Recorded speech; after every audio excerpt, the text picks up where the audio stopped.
जब देवी पार्वती ने भगवान शिव द्वारा इस पूरे सृष्टि का सार समझना चाहा, तब भगवान शिव ने मिट्टी पर इस श्रीयंत्र का रेखा चित्र बनाया और समझाया कि ये श्रीयंत्र ही हमारे पूरे संसार और सृष्टि का प्रतिरूप है। जिस जगह पर भगवान शिव ने श्रीयंत्र समझाया था, आज हम उस जगह को श्रीनगर के नाम से जानते हैं।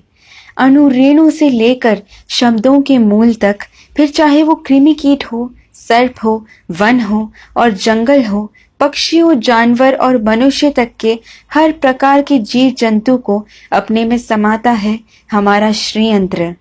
बिंदु का जन्म भगवान शिव के 4 त्रिकोण और देवी पार्वती के 5 त्रिकोणों के संग द्वारा हुआ था। इन 9 त्रिकोणों को जोड़ने से बने 43 त्रिकोण। ये 43 त्रिकोण हमारे शरीर के धातुओं को दर्शाते हैं। सबसे पहला त्रिकोण हर जीवी का कवच यानी कि जीवात्मा कहलाता है। फिर आते हैं अष्ट त्रिकोण जो अष्ट वसु को दर्शाते हैं, यानी कि धरा, अनला, अनिला, आहा, प्रत्युषा, प्रभासा, सोमा और ध्रुवा।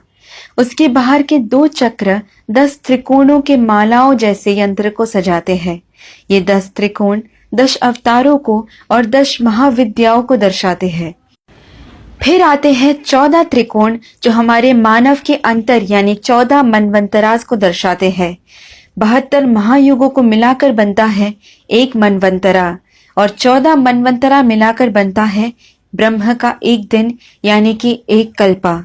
उसके ऊपर 8 सिर वाले सर्पों का चक्र बना है जिसे नागदल कहते हैं।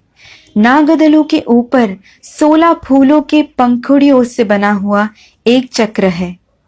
फिर जो 3 परत है वो हमारे त्वचा के 3 परतों को यानी कि एक्टोडर्म, एंडोडर्म और मीजोडर्म को दर्शाते हैं। हर जीवी से लेकर ग्रहों तक, जिसे हम ओजोन लेयर के नाम से जानते हैं, ऐसे सभी के ऊपर 3 परत होते हैं। ऐसा ये श्रीयंत्र हमें समझाता है।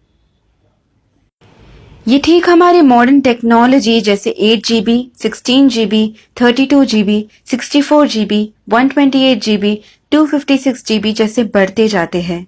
फिर आता है सदनत्रयंच, 3 परत जो हमें स्थूल शरीरा, सूक्ष्म शरीरा और कारण शरीरा समझाते हैं।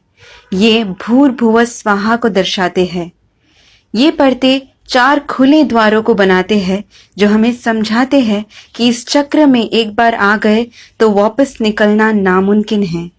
हमें मिटाने वाले भगवान शिव को जन्म देने वाले ब्रह्म के पितामह विष्णु का जन्म हुआ इसी श्रीयंत्र से। अगर आप इसे समझ गए तो आपके लिए इसके षोडश मंत्र यानी कि 16 बीजाक्षरी मंत्र को समझने और याद करने के लिए और भी ज्यादा आसानी होगी। इसके मंत्र को सभी मंत्रों का राजा माना जाता है। तो आइए सुनते हैं और समझते हैं इसके षोडश मंत्र को।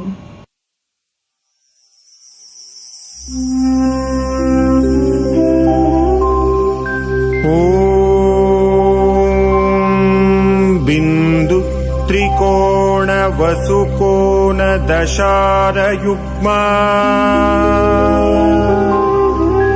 मन्वस्त्र नागदल षोडश पत्रयुक्तम्